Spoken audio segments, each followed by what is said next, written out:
With more than 58 million ballots already cast in early voting, you'd expect the dust to begin settling. Not so in an election with high stakes, even prospects, and all to play for. It started when Republican nominee and former President Donald Trump was campaigning on the question of immigration last week in the swing state of Arizona and began referring to the United States as a dumping ground for illegal immigrants, using choice words that have now taken on a life of their own. Watch. We're a dumping ground. We're like a garbage can for the world. That's what's happened. That's what's happened to us. We're like a garbage can. And if America were a garbage can, that would mean that people who live here are, well, you know, the stuff that gives garbage cans real purpose, as his opponent immediately pointed out.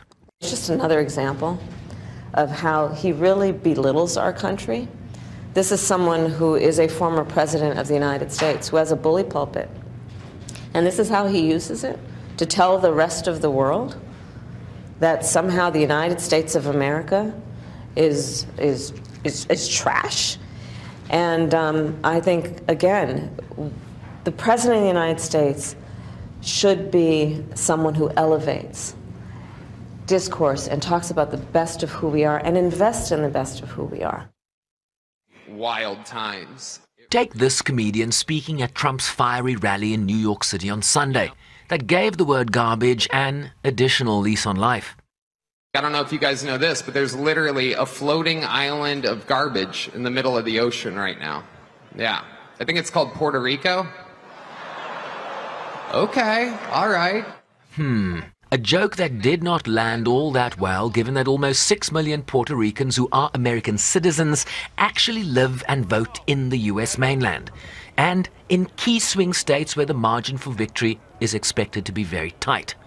Enter President Joe Biden, seeking to defend Puerto Rican Americans and denounce the hateful rhetoric emanating from that Trump rally. And just the other day, a speaker at his rally called Puerto Rico a floating island of garbage. Well, let me tell you something. I don't know the Puerto Rican that I know, or Puerto Rico where I'm in my home state of Delaware. They're good, decent, honorable people. The only garbage I see floating out there is his supporters. His demonization of seen as unconscionable, and it's un-American. It's totally contrary to everything we've done, everything we've been. Sounded like Biden was referring to all of Trump's supporters, but the White House immediately clarified that the president was referring only to the comedian.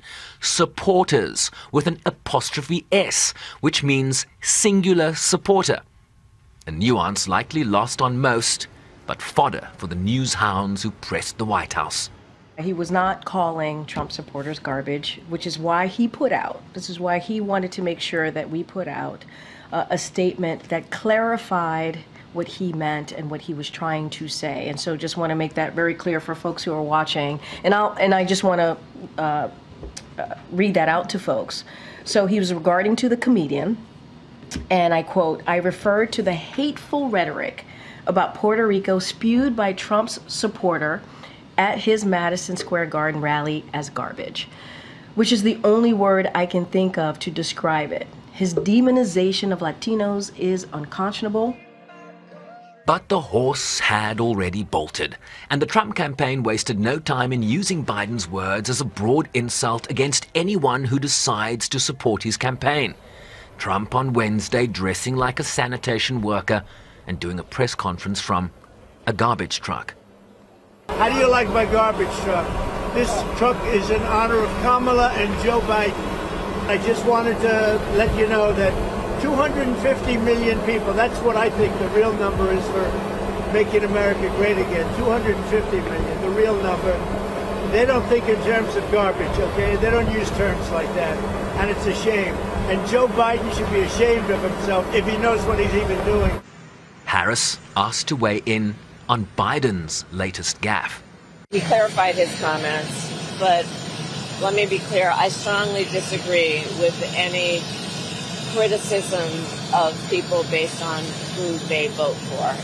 You heard my speech last night and continuously throughout my career. I believe that the work that I do is about representing all the people, whether they support me or not. And as President of the United States, I will be a president for all Americans. Running in 2016, Hillary Clinton infamously referred to half of Trump's supporters as a basket of deplorables, in reference to what she viewed as racist, Islamophobic and xenophobic rhetoric emanating from his base, later expressing regret. Clinton eventually lost that race to Trump. The question now is which side of the political divide can make garbage stick and help them win this tight race. But that's probably too much trash talk for one day. Sherwin Bryce-Pease, SABC News, New York.